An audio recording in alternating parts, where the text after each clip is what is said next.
Welcome, everyone. Great to see so many people here. We have some new faces. We're doing something different today. If everybody wants to get a name tag, I don't know. You don't have to if you don't want, but we're trying to do that instead of pinned name tags. So any other announcements? Anybody new that wants to be on our mailing list, our email list, sign up back there. Also, one other thing about the backpack program. We didn't have a separate spot for it, but I do have an envelope back there now if you wanted to give anything to the backpack program. I don't know, Jane, did you want to add anything about that again? Oops. It was in the newsletter that just went out. I hope everybody got a newsletter. No, just thanks for reminding everyone about our backpack drive. Thank you. Okay.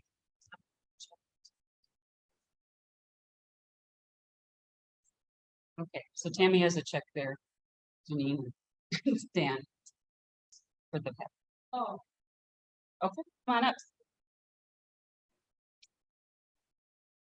So I had been trying to help facilitate the lunch bunch afterwards, and we didn't attend last time and we're not attending, but I want to like make it possible for you to find each other. Who is interested in going out to eat afterwards?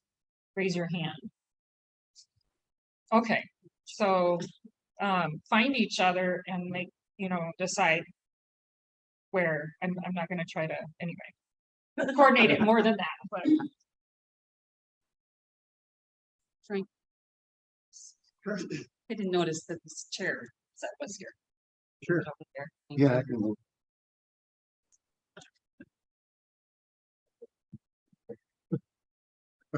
That was a joke. Oh, okay, our opening words today. When despair for the world grows in me and I wake in the night at the least sound and fear of what my life and my children's lives might be, I go and lie down where the wood drake rests in his beauty on the water and the great heron eats. I come in the peace of wild things who do not tax their lives with forethought of grief. I come into the presence of still water, and I feel above me the day-blind stars waiting for their light. For a time I rest in the grace of the world and am free. And that's from Wendell Berry.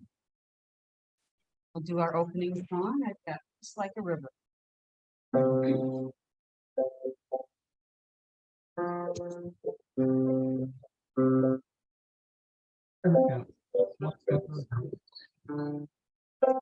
I've got just like a river, it says. Peace. Peace like a river. Hopefully they can hear us today. I've got peace like a river, I've got peace like a river, I've got peace like a river in my soul. I've got peace like a river, I've got peace like a river, I've got peace like a river in my soul. I've got joy like a fountain, I've got joy like a fountain, I've got joy like a fountain in my soul. I've got joy like a fountain, I've got joy like a fountain, I've got joy like a fountain in my soul.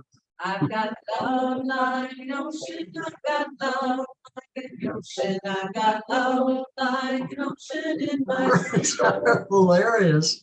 I've got love like an ocean, I've got love like an ocean, I've got love like an ocean in my soul.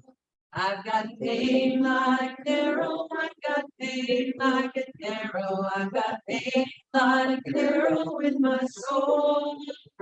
I've got pain like an arrow, I've got pain like an arrow, I've got pain like an arrow in my soul. I've got tears like raindrops, I've got tears like the raindrops, I've got tears like raindrops in my soul. I've got tears like raindrops, I've got tears like raindrops, I've got tears like raindrops in my soul. I've got strength like a mountain, I've got strength like a mountain, I've got strength like a mountain in my soul. I've got strength like a mountain, I've got strength like a mountain, I've got strength like a mountain in my soul. Phew, that was a good one. Now for lighting the chalice, please read this in unison. We gather this hour as people of faith with joys and sorrows, gifts and needs. We light this beacon of hope. Like a sweetener.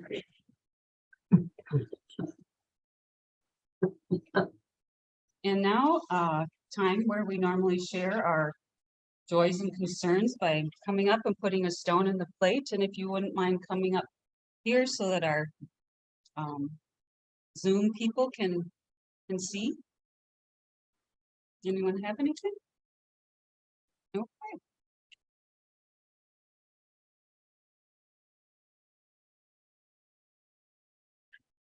I'll put a stone in for all the libraries and bookstores that are still in business. I just finished reading the new Timothy Egan book. It's called Fever in the Heartland. And if you want to know the history of the Klansmen and the parallels to today's election, you should read that book. It's really, really good. Thank you, Cheryl. That would be they found a KKK robe in my great grandfather's. Oh, sorry. Whoa. In my great grandfather's closet my grandfather's closet when he died. He died when my dad was 8 years old. But yeah, Oh, yeah. My joy is that I have my 3 little pumpkins with me. My daughter's daughter Cameron and my son's twins Opal and Esther. So Welcome.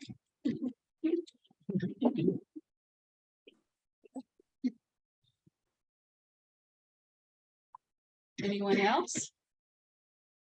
I neglected to, oh, I'll just have to introduce Alex Christensen is here with Nancy.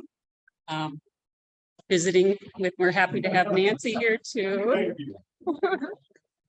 Everybody see? Okay. Oh, good. I have a concern for the women of Iowa after this special session. I might have to get my protest dough back out.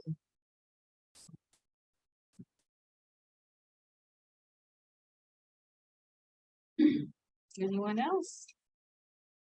Anybody on Zoom that wants to share?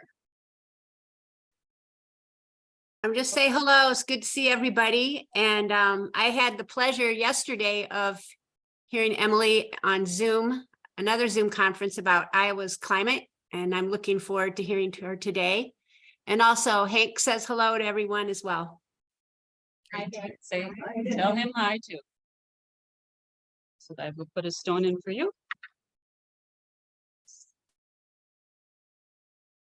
I will put a stone in for all our joys and concerns that are in our hearts, but remain unspoken today. Now we'll have a moment of silence for private reflection and meditation.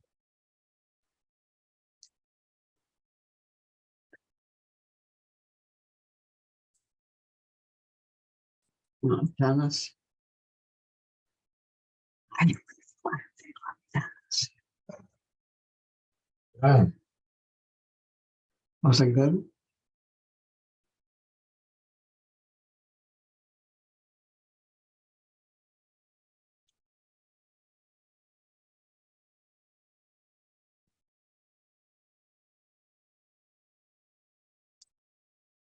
Our reading today is a responsive, if you'll read with me.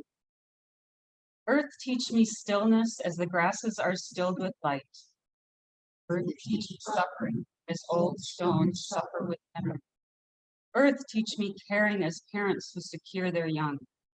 Earth, teach me courage as the tree which stands tall. Earth, teach me limitation as the ant which crawls on the ground. Earth, teach me freedom as the eagle soars. Earth, teach me resignation as the leaves which die in the fall. Earth, teach me regeneration as the sea which riseth. Earth, teach me to forget myself as melted snow forgets its life. Teach me to remember the strategy sweet in the rain. Okay, we'll have another song, Amy. Not sure we know this one, but This is a song that Alan gave you. It's kind of different, strange, but it's a new song.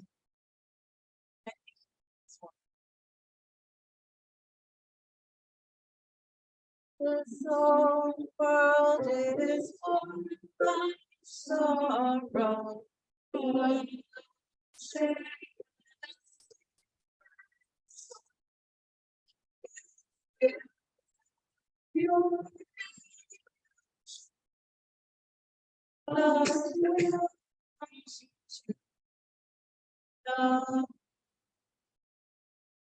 We're all children. Family, we're all brothers.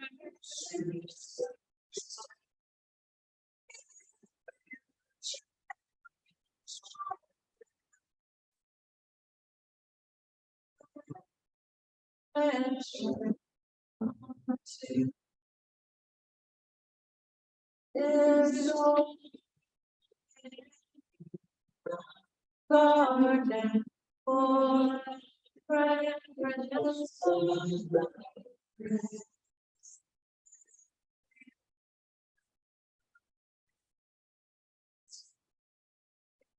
we must then taste in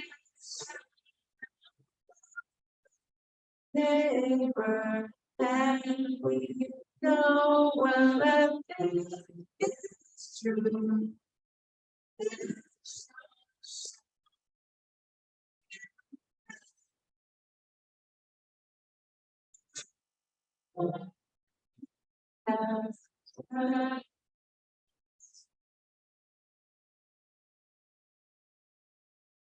so today we are very happy to have Emily Schoerning, Dr. Emily Schoerning here with us.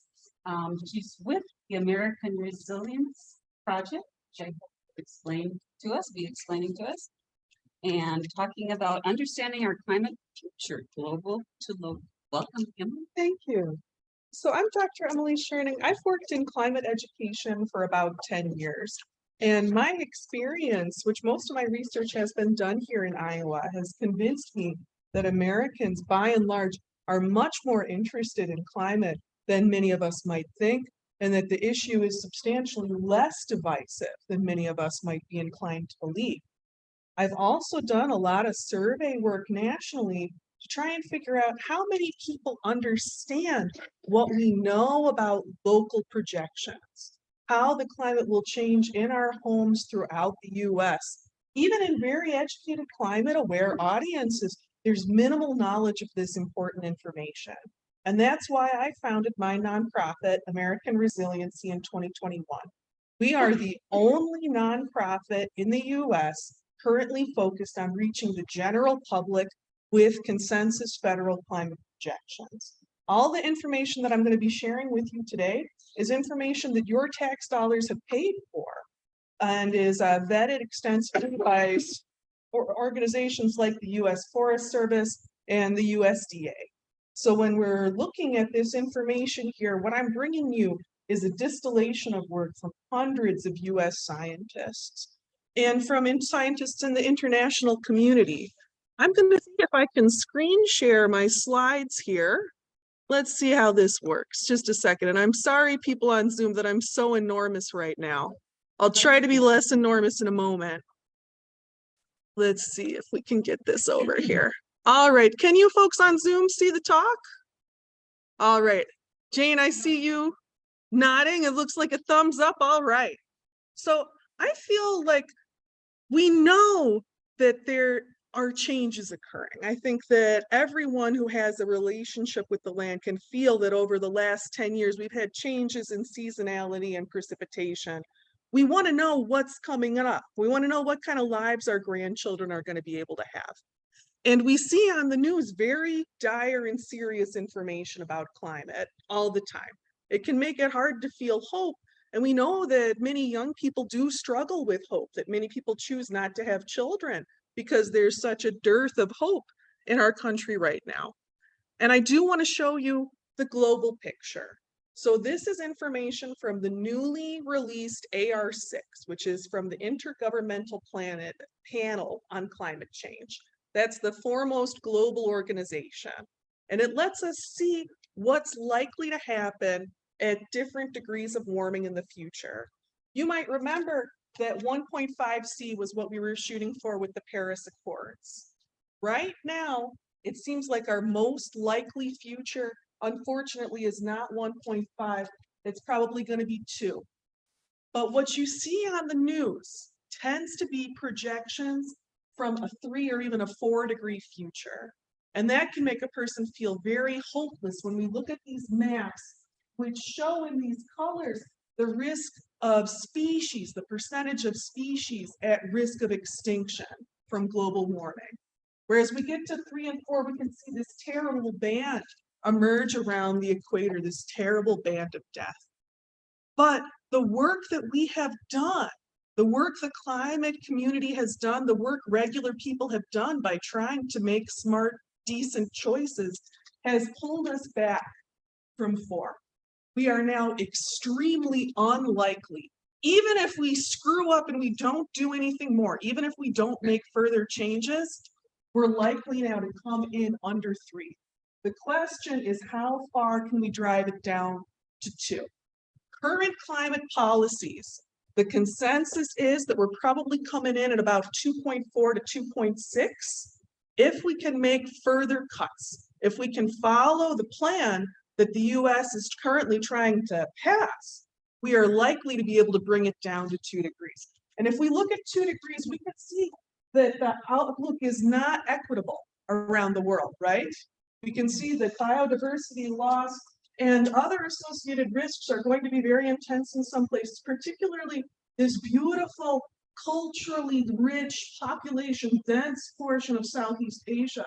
But I want you to take a second and tell me, what color is it where we live here?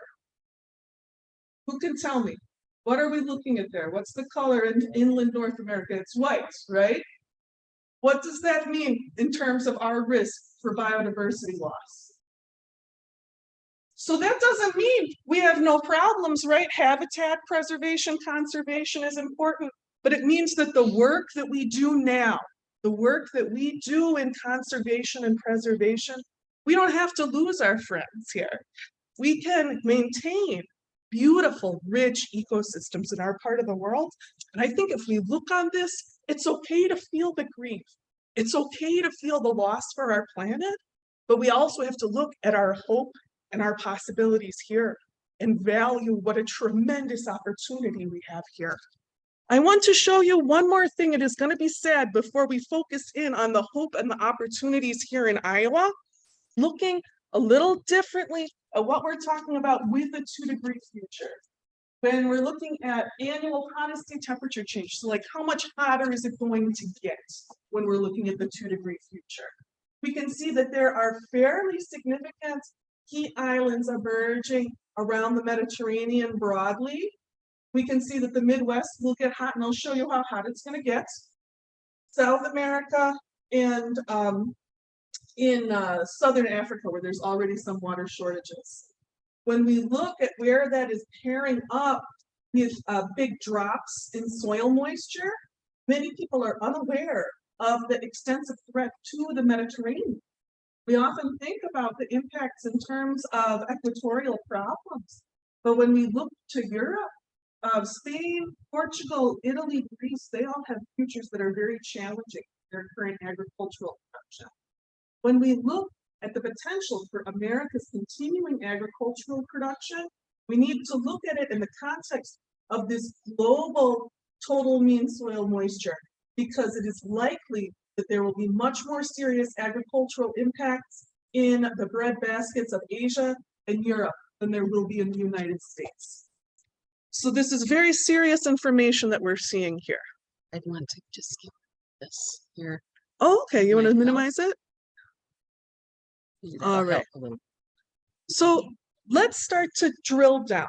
And I know that this is emotionally affecting to see how challenging it is on the global scale, but North America is the least impacted of any populated continent, and we are in one of the least impacted parts of North America. Let's take a look at what's going on nationwide as we look today and at 2050 and our most likely climate future. This figure is a little complicated because there's a lot of colors there, right? But I want to talk you through it. So if we look at the blue, these are kind of cool summer locations where it doesn't get over 86 more than a month a year. 86 is the temperature where people, for health reasons, people with pulmonary conditions, cardiac conditions, you might want to be able to keep them cool, right? You might want to turn the air on. We can see that in 2050, there are going to be pretty serious heat ups in much of the country. Many places will be adding almost a doubling of summer heat. But in the United States, all of these changes that we're seeing are we have change models. There's no place in the United States that's changing in a way where we don't have a community today that has those conditions. So when we are looking at the reality of change, it's much scarier if you're going off into the unknown, as some places farther south of the US are. But we have role models with functional agriculture. If we want to look at the changes that are taking place in the Southeast, we can see that Georgia is going to become substantially more like Central Florida. And many of the precipitation factors also are going to make it likely that the citrus belt will move up into Georgia. We're talking about wide-scale potential for agricultural change here, and change can bring opportunity if we're aware of it. When we look at this, we see there's a lot of change. There's a lot of change in the summer heat. There's good news on the plant hardiness zone front. Many of us here in Iowa have noticed that the winters have been becoming substantially more mild over the last 10 years. There's likely to be more change to the summer in the next 10 years than change to the winter in much of the state. And if we look at the United States, we can see that the plant hardiness zones, we can see them colored here, are not shifting up as dramatically as we saw the summer change. For the many parts of the US where we see stability in the plant hardiness zone, that means a chance of stability for trees. And if we think about what happened to our brothers and sisters in the Western United States with those wildfires, one of the big challenges there is that they lost stability for trees, right? When they had the tree death, you have the wildfire. In areas where we have stable plant hardiness zones, the odds of healthy continuing forests in the United States go way up. And I am very happy to tell you that these forests in Appalachia here, these great lungs of North America, they look really good. The Alleghenies look really good. Most of the forests in northern Appalachia look really good. It looks like most of the forests over Wisconsin are looking really good. There are many places that we love today in our national landscape that have realistic hope for the future. We're looking at change, we're looking at loss, but it's important to know what we can save. And it's important to know what our continued action can save, and that there's a lot on that list. When we talk about agriculture and what's going to happen to us and what's going to happen to the US agricultural scene, the mid-century precipitation trends give us another layer onto this. When we talk about increased summer heat, you know that means that we need extra rain. If it's hotter, plants are going to need proportionally more water to maintain growth.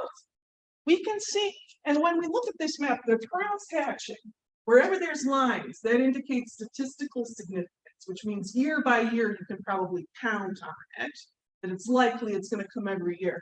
Many of us have noted, as I was chatting before the service, that the winters and the springs are wetter.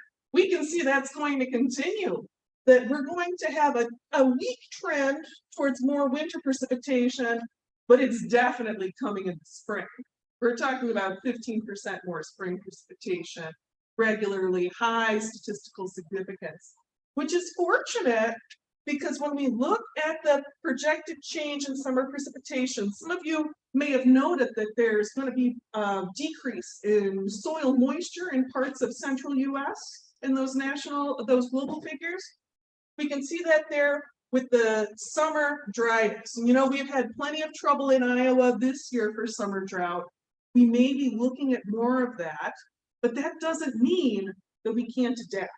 If we start thinking about water in terms of what's below the ground as well as what's above the ground, we can move towards sustainable agriculture models where we're going to get reliable recharge. We're going to get plenty of water in the spring.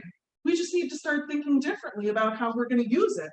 We really have an opportunity here for continued growth and prosperity if we can get on top of the ball. So let's focus in on the Iowa heat. Let's make sure that we can see what exactly we're dealing with right here in our state. We want to focus up here. We can see that by the Iowa lakes here, we are looking at a pretty substantial change. You were in the gray here, which is 31 to 45 days over 86, based on historical data. And you're going to be looking at a doubling. You're going into the peach, which means 61 to 90. So you could probably bet on another month over 86 here, which is going to change the feel of it. But I do have some good news for you. When I looked at the federal data on days over 100, which unfortunately isn't such a nice graphical presentation, relatively few days over 100. So although it's going to get warmer, we're not crossing the threshold where you don't get good pod fill, grain fill, where you don't get set, where you don't get pollination. It's not bad. It's likely to be pretty all right. And we're not in one of the national hot spots for major heat waves like we've seen in the Pacific Northwest. When we look at the winters, this is an area where there really is a special message to come to this community. You can see that much of Iowa has very good stability for plant hardiness zone, very good stability for trees. Every place that's sort of that slaty blue, that zone 5, that's staying zone 5, is likely to have pretty good tree stability. When we look at the changes to Des Moines, say, where we can see that it's moving into an emerging zone 6, that city is going to need to look critically at what trees it plants. And the US Forest Service has lists of trees for every major city, suggesting what kind of trees are going to be suited to the future climate. You got to keep a green canopy up to reduce the urban heat island effect, keep the city cool during the day. Everyone up here, when you think about the needs of your fruit trees, of your nut trees, in terms of chilling days, if I can be a little too ag-centric maybe for a general audience, but I think you'll forgive me. You're going to be looking at a decrease in chilling days in the corner here. That's going to be worth thinking about when you make new planting investments. If you want to plant trees for your grandchildren, they should be ones that are going to be thriving in zone 5. If they're marginal for zone 4, but they can make it, if they can thrive in zone 5, they're going to be able to stand for a long time. Because there is good news with this, which is this fight that we're going to have these next 30 years as we move up to 2050. It could be the hardest fight. The rate of change is likely to slow down after that time. You know, we're riding a big ship, right? It takes time to turn an ocean liner. It takes time to churn a whole planet. But this 30 years ahead of us are the hardest years we're likely to have in the fight. If we can get on top of this, the rate of change will slow down, and the infrastructure investments, the orchards we plant, the water systems that we put in place could serve Americans for 100 years if we design with this high consensus information in mind. And if you guys wouldn't mind, if you folks wouldn't mind, has anyone seen this information before? You've seen some of it before? Yeah, well, yeah, like climate projections, like our like Wisconsin's climate was going to be for like Missouri's in 30 years, or I mean, I don't know exact stats. I was seeing that 12 years in biology. Yeah. So from like a focused ecology, you were able to get some access to it. How the wetlands where the ducks are produced, how that zone was going to shift or not shift. The prairie pothole shifts are very interesting. There's a lot of potential, but it requires getting on top of groundwater issues, you know? So only one person here has had access to this type of projection info 15 before us, years what it's ago. looking at. 15 years ago. As someone who spends a lot of time in the professional climate adaptation community, this is a community that has spent a lot of time in this data and they think everyone knows it. And they don't understand why people aren't taking action. I see groups of folks like you all the time who I know want to understand and want to take action, and this information is not accessible. So that's the work that I'm trying to do with my nonprofit. I'm glad that I can bring this to you today, and I hope that you can help me get this information out there. I have found a very high level of word of mouth sharing. I answer all questions I get. This is information that we need to help build a good future for our communities. If we don't know about this, we can't plan. There's a lot that every individual and every community can do to respond to these changes. It's not enough to recycle at this point. We have to get ready to live in a future that's different from our past. If we look at Iowa's future, if we look at the groundwater, we can all see that with a longer, drier summer, with a lot of precipitation in the spring, we need to be able to irrigate. We want to have the potential for it at least. If you look at Iowa today, you can see those areas in red are the only areas where there's really regular groundwater monitoring. They do not look big enough to me to serve the needs of our state or to serve the needs of America. Because you have seen on that map that Iowa is still going to be a productive agricultural state 30 years from now. And unfortunately, that is not the case worldwide, and it's not the case in the US. There are many places, particularly in the Southwest, where we expect very serious agricultural collapse. There's good news for Iowa's groundwater. When we talk about areas that are getting overdrawn in much of Iowa, it's by 10 feet. When we look at the agricultural Southwest, if we look at Yuma, Arizona, where all the lettuce that we eat in the winter is grown, or if we look at California's Central Valley, which produces 30–40% of the food eaten in America, the groundwater is overdrawn by 400–450 feet. That's not a deficit that we can make up. It's not a deficit that we're going to be able to correct. But in Iowa, if we can get on top of the groundwater, if we can observe it and take care of it, we have a future where we can make sure we remain a sustainable draw. And I feel like we're very fortunate because we have a nearby role model for this in North Dakota. North Dakota has put in statewide groundwater monitoring. I think that all Iowans should be able to come together and say that if North Dakota can do it, we can do it. And they've done it because they've looked at the climate projections. They know that they have a bright agricultural future, particularly in legume production, which is desirable good, right? Everyone wants to be able to get some protein, right? If North Dakota can do statewide groundwater monitoring that took them through the 2019 drought without groundwater depletion, I think that that's a role model that Iowa can follow. The other crux that we have here, if we want to think about what do we need to preserve Iowa's climate future, is we need to think about our soil. I've lived in Poweshiek County for well, I've been out there for about 12 years. I've only lived for 4 years. I went and I did work in the schools there for some time beforehand. And this area, you can see we have terrible soil loss in Poweshiek County, much worse than other parts of Iowa. On this map from 2002 to 2010. I've been very heartened by the change in practice in the farming families that I live and work with every day in Poweshiek County.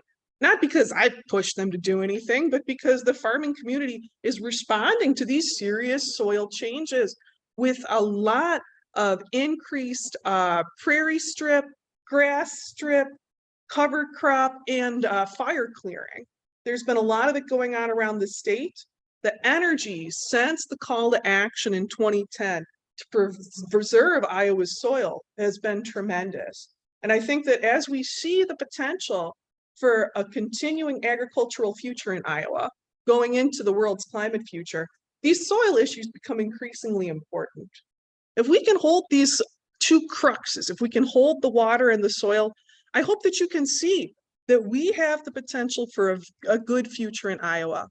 A future that's going to look different, but a future where we're going to be able to maintain a lot of our industries, a lot of our lifeways, a lot of our agriculture. The corn line, where you'll be able to grow corn without extensive genetic modifications, will be just south of Iowa, but will still be in the Corn Belt. It is a precious place to be in that we're in. If we continue the work that we're doing now, this will be a good place to live 50 years from now. It's not a thing that can be said everywhere. And it's not like there isn't work we have to do, but I think we're ready to do it. I don't think that Iowans have ever been shy of work. It makes me glad to know that there's a roadmap out there. And if there are any questions that I can answer for you about this data, about other parts of the US, I'd like to open up the floor now, if that's okay. I have a couple of questions. Yeah. Does your projection take into account if we all go to what that is to the environment? And my second question is, so if we get off of meat and we want to do more vegetable growing, are we going to be able to do? So I'm going to answer the first one first. Try and help me if I get off the track a little bit. The projections here, looking at 2050, they do assume that we're going to follow the current technological pathway where green energy continues to become cheaper and we do continue to move away from fossil fuels. Okay. And in the last few years, that has been a big difference. I looked into buying an electric car 5 years ago and it looked completely unreasonable. I didn't do it. I kept my junky car, which I have today. It is It's true. But things are continuing to change, and the cost per kilowatt hour of electric, of solar, of wind is really starting to make sense. When I was at a conference yesterday, a statewide climate conference, it was very surprising how much the numbers are starting to come into line. And we expect the next 4 years to be really big in terms of green energy, not being a moral investment, but being a financial investment, being the investment that makes sense. In terms of battery storage, there have been big changes too. And the Department of Defense has really led the charge in terms of developing onshore battery storage. The Department of Defense is very interested in onshoring all electrification and energy technology to make good jobs in America and to provide for American energy security. So I feel like that perspective is good. When we talk about moving from meat to vegetable, I want to make sure I got your question right. Because in Iowa, it's going to make sense to continue to have a fair amount of animal agriculture. property.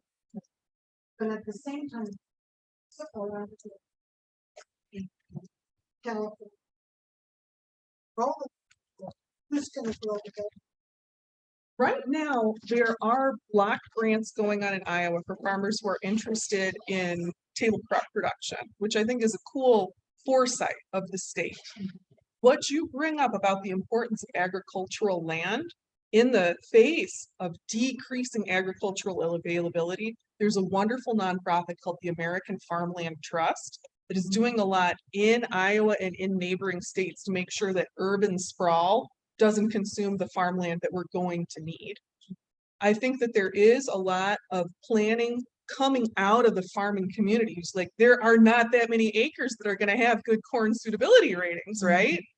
There's a lot of interest in making sure that we have responsible use of the food growing land that we need. I've been talking with researchers at the University of Georgia who are making some interesting arguments that a lot of your more sensitive crops, like a strawberry, tomato, might be better grown in office buildings, repurposed office buildings, so that you can have the acreage for things that are going to be more resistant to extreme weather events. Because in the context of these changes, we do expect the sort of extreme storms that we've been seeing, Does that answer? Yeah, it does. Just Has Nebraska put in some? Because we're kind of, they sit on the biggest hockey states and if they keep irrigation, water is gone. So what are we to store the water? Store. So this is an important question about aquifers, where there's an awareness that the Ogallala aquifer under Nebraska is being drawn down pretty severely. And as we get into Kansas, as we get into western Kansas, the drain on the Ogallala is 150-foot drops. Right. It's worth noting that we are on a different aquifer. When we talk about the structure of water underground, I think there's a very low level of public awareness how diverse and how local aquifers can be. We are largely on the Jordan aquifer, which is not connected to the Ogallala. So we can kind of worry about keeping our own house in order and be relatively safe on the waterfront.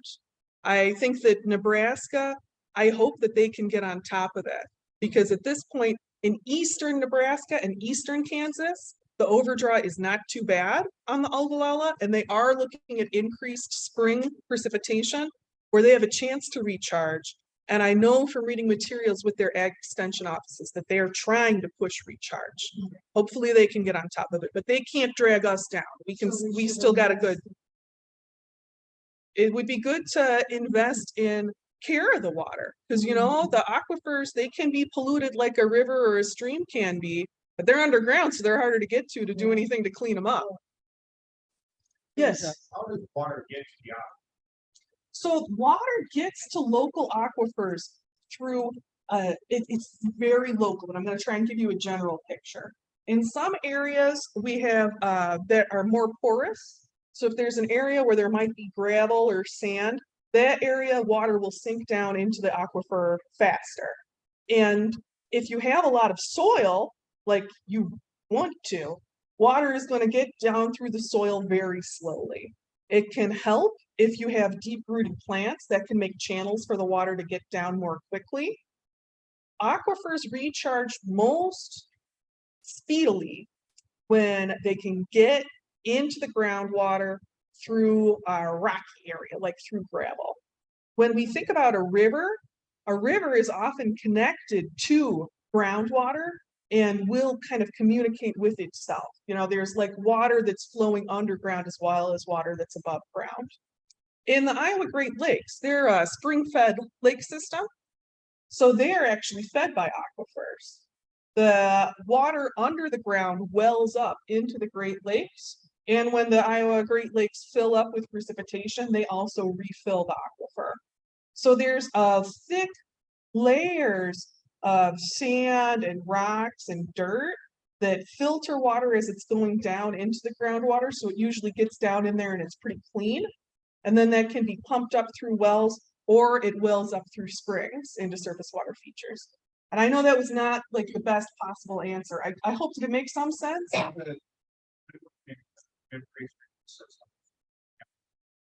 see in agriculture to have half-inch coefficient, which means if it rains, they're going to have it draw drainage system a half-inch per day. So all the surface rain hits the surface, goes to the tile system, and it's gone. Yep. So my question is, if we're in the prairie pothole region, where we used to have wetlands, we used to have deep-rooted plants that was allowing the water to get through. Now we have farmland, corn soybean rotation with 3 to 4 feet under the surface. We have 4 to 6 inch tile taking all that water that used to go to the aquifer down, and got the aquifer, but it went down. We've cut our recharge points. And so when we think about habitat restoration in a region that's crucial, like where's America gonna get its ducks, right? If we don't do the habitat work. And it's challenging because there's competing demand for agricultural production. I think we need to think about the ecosystem services production and think about aquifer recharge. All of these services have value. All of them need to be seen as having worth. And doing projects that help recharge the aquifer on property is one of the things that I help communities do when they want to start making a resilience plan, is thinking about the local structure of their aquifer, which the Iowa Geological Survey they're a great organization. I work with them all the time. They can pull up really local maps. You'll be able to find places where the aquifer is more shallow and focus on recharge there so that you can get water into it. And that can really dovetail very well with conservation efforts to see what areas would be particularly precious. For a wetlands, that cleans the water, right? So then you have clean water going down into the aquifer. We do have to think about, can the water access the aquifer? The tiling is it's a challenge, right? Because the tiling drives some of our remarkable production here. But we have to think about the long term, not just the short term, and balance the use. I mean, we did a wetland restoration, and it can, let's say the rain comes in, fills the basin, and then it stops with all the overflow. It can, under normal conditions, it can take 2 months for that water to seep in, even if you've got the best plants. It takes a couple of months for it to absorb. Then it stays down there 20,000 years. It's slow processes. We're not talking about processes that are highly monetizable, they're natural processes. Runs off or runs through the tile, Goes to the Mississippi and it goes to the ocean. it's Yes. gone, it's over. We want to keep it here. If we can keep it here, we'll have it here for the summers. If it goes down to the Gulf, it's taking its vacation in the Gulf. It's not going to be here. Every year we're going to have the opportunity to capture spring rain. It's very unlikely that we'll have dry springs. This wet weather pattern extends well up into Canada. I'm processing the data for Canada this week, and Canada's looking really wet. Like, I'm kind of glad that we are in the band that we are. I would rather not get 25% more spring rain, right? How would you get out and plant ever? But every year we're going to have the opportunity to do that capture. And the longer it stays in a surface water feature, the better. That's better for wildlife. That's better for pollinators, for all those ecosystem services, for birds being able to reproduce. It's all stuff that takes time. It's all landscape features that take time. But none of the challenges are impossible. At Ames, they are doing a number of studies in communities to work on aquifer recharge for climate resilience now. Mary has a question up there. Mary Skopic has the question, is part of the adaptation goal to move away from corn and beans, which are largely not food crops anyway? Well, I think that we will need to change some of what we grow because this agricultural land is very important. I think that the whole market is going to change for agriculture. I mean, think about, we all know that we're capable of growing table crops in Iowa. Anyone who's had their front porch filled up with zucchini that their neighbor couldn't use is we're capable of being overproductive. But right now, it doesn't make market sense for us to grow those kind of things that people actually eat on their tables, right? But if we have decreased productivity in the Southeast and the Southwest, which is likely, it might make more sense to have more of the food that we grow on our tables here be grown here.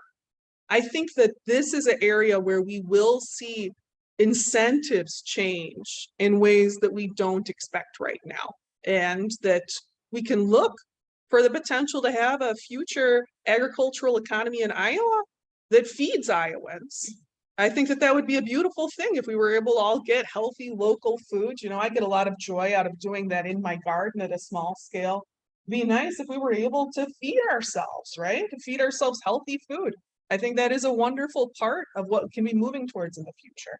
You had a question. I'm sorry. It's been a while for you. That's fine. Try to repeat the I've question. got a question that kind of referring back to the beginning of the presentation. I'm just curious as to why, at least the way I interpreted what you're talking about, is we're in a part of the world that is going to be kind of the stuff on the next one, that white zone. So I wouldn't say we're immune. I feel like when I talk with Americans about climate, many Americans, when you talk to them about climate, they think that they've got a fatal diagnosis. And I tell them, actually, you have diabetes and you're going to have to manage it and make lifestyle changes. Which in some ways is worse, because then you got to do stuff. You don't get to just. But I wouldn't say we're immune. You know, these are a doubling of summer. To me, that doesn't feel like nothing. Why is it that we're not as critical as the rest of the Oh, world? why are we so protected? Yeah. That's why a are we really that- interesting question, isn't it? It is a lot to do with the unique geological situation of North America. You know, when you think about America as a world power, once we got territory from the Atlantic to the Pacific, it's like, how are you going to invade in any meaningful way, right? We're just this very isolated landmass. We're really well situated in terms of the ocean. If you were going to have a map on a video game, you would think that you were cheating if you had a major river that ran directly up and down the middle of the country, right? The map that we're playing on, if you think of it like a strategy game, we got a really good map. We just really lucked out. And when you talk about North America, you are also talking about a place that's already very extreme. You may have encountered other people who aren't from the Midwest who find our weather intolerable in every season, right? You know, it's colder than other places and hotter than other places. If you look at our temperature range here, where you can get from 100 to -60, there are few places that are more extreme than that on Earth. It's us in Siberia. But people go there for a punishment, whereas it's very nice here, right? I think that the fact that our life forms here are already adapted to this unusually extreme environment means that as we move into this challenging extreme future, they're already super tough. If we can bring in more native life forms, the chance we have here to preserve biodiversity is precious. If we think about how life may flower out, you know, everything that we can do to preserve life here, we need to make the most of this opportunity. And if I can cycle back, I know I'm giving kind of a loopy answer here. It's, you know, not a straight line answer. The fact that the conditions here are already so extreme is what is allowing us to survive the coming extreme conditions without having as much of a serious problem. The other thing is that if we talk about how life functions on a really deep cellular level, many living things by the equator are already performing enzymatically near to the heat threshold of when those enzymes can work. So they can't take another 2 degrees in terms of their basic biochemistry. They're already at the threshold. They can't handle another 2 degrees. But in these more temperate parts of the globe, there's more of a tolerance for living things to handle a higher temperature, just in terms of the chemical of life. I hope that those two related answers tie back together for you in a meaningful way. Okay, thank you. We're running low on time, right? Oh, we got. Yeah, let's do one more.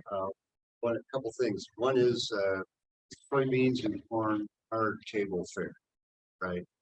Soybean oil is vegetable oil. We cook with it. We have to have it. Corn is meat. It's on the table. So, you know, in a way, we're table crops now, in a way. But what I wanted to talk to you about was this. You've given a interesting projection for a 30-year window, 2020 to 2050. Do you have stats to look back 1990 to 2020, 1960 to 1990, 1930 to get the drift? Is there some data that supports the extrapolation that you've made 2020 to 50? And here's why I'm asking. I'm not a skeptic, so don't misread this question. No. But there's a lot of people, particularly in the ag community, that poo-poo all this. It's just an anomaly. Everything is just an anomaly. It would be There is great no- if it was. Right. There's no trends. It's just an anomaly. And next year it'll all average out, blah, blah, blah. And who knows? But I think it's one thing to put up a table of a 20-year projection. It's another thing to say, look, here's where we've been. This is a 30-year window, this is a 30-year window, this is 30-year. And just show the extrapolation of that data to see if it supports what you're saying we're gonna be like in 2050. This We need is to a convince the skeptics. very important point you bring up, and I should put this data in the talk. It absolutely exists. And bringing that fidelity, bringing that layered fidelity, bringing a reason to trust. Because many people who don't trust the science don't trust it for a reason, right? But this climate projection stuff, we started getting good in the 80s. You referenced seeing stuff in the 80s. Yeah. If we look at the projections that were made in the late 90s, early 2000s, when we developed sort of the modern computational capacity, they're very good for today. That's what gives us fidelity. That's why I want to put myself on the line to go and talk about 2050. But I should absolutely put that clearer in the talk that we have that evidence. To make it more difficult for skeptics to be skeptical. Well, I feel like it's important to build trust Right. too. You know, Then you can win the day I will. with some people. I feel like you have to be able to accept that not everyone is going to like or agree with you at a certain point. But if people can have an opportunity to build trust and people can have an opportunity to access information, to me, getting the message out there is very important, and showing people that there's a reason to have any faith in it is important. And that backdated data is absolutely stuff that I should be including in the future. And to a degree, that back data be politicized. It kind of extracts that from this, and that would be helpful. That's a really good, it's a good suggestion. I think it's very helpful and I appreciate it. Should, You want one more question from Janine? So, okay, and we don't have much time, so these are the areas, I'm just gonna kind of state it. Two things that I really about change, and I really appreciate this, people need hope and grounding. And, so the two things I think about with kind of like questions that I want to learn more about. One is, putting, partly because my daughter's interest in grass-fed animals, like, because I'm wondering how much potential there is for carbon capture in the prairie zone, or is it totally different than if there's much more underground? Rainforest is all above ground, right? you let me bring up an awesome So- point. We have a higher potential. Grassland is the highest potential, higher than forest for carbon capture.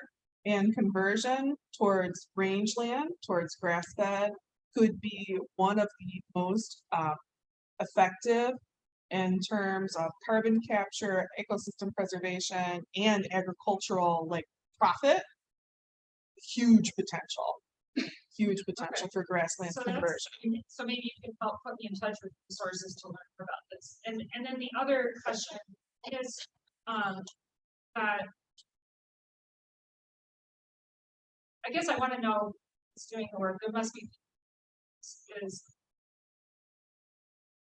how to protect and manage a huge migration and death that's going to happen.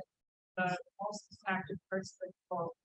Those people are going to try to move. They are moving. People are gonna need Temperate places to climates go. because they're desperate, because their climate's not working for survival. And how our government's going to manage that. And then they're like, if I would just stay with the people that are here and make these changes, but I was going to fight for a bigger part of the world because of its potential.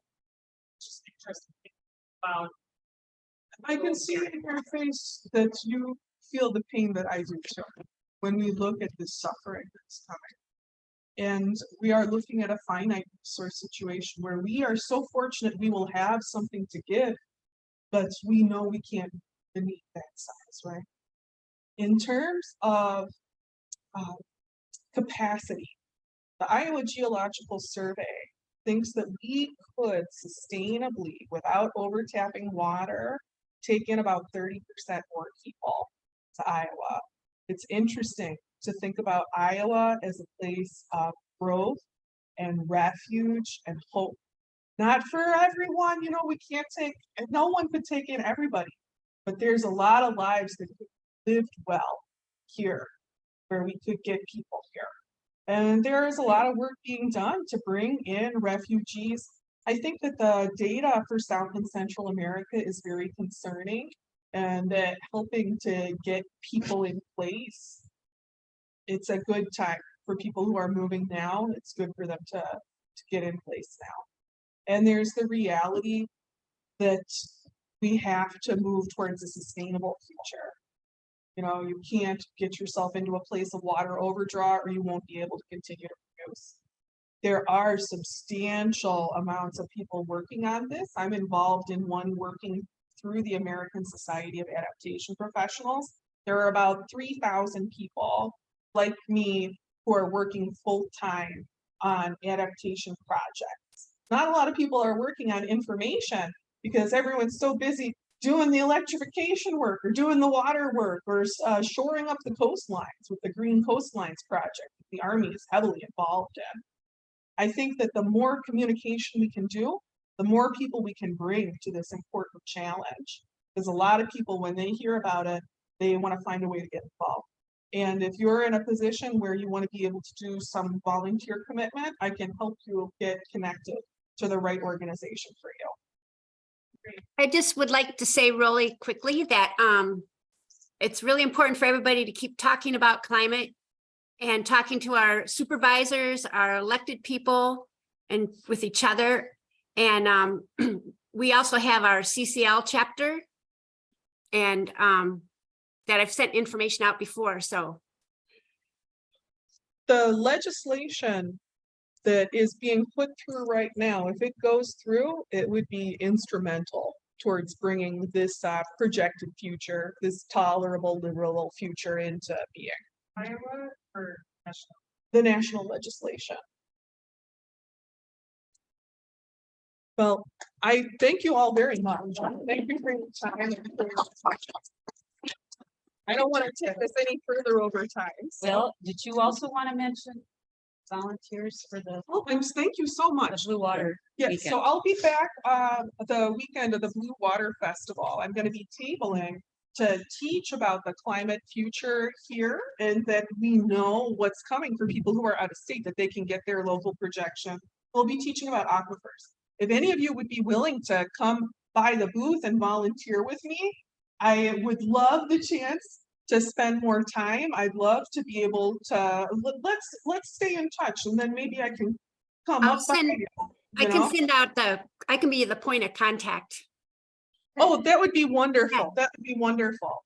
But if anyone would be willing to help me out or just come by and be a friendly face, I'll be there alone, because this is outside of my normal volunteer network. You know, I live 4 hours away. I would really appreciate any friendly face when I'm out talking with people at the Blue Water Festival. So thank you for Okay, reminding me yes. about that. Thank you, Emily. Okay, I forgot my program. We'll quickly close with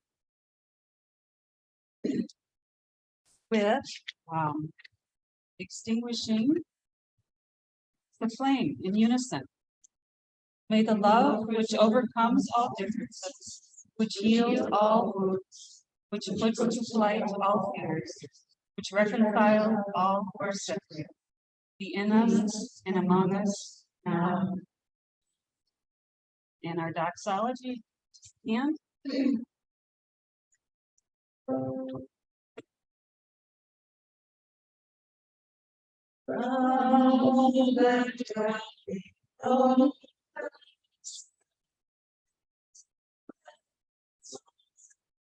then faithful, let peace fill on be some.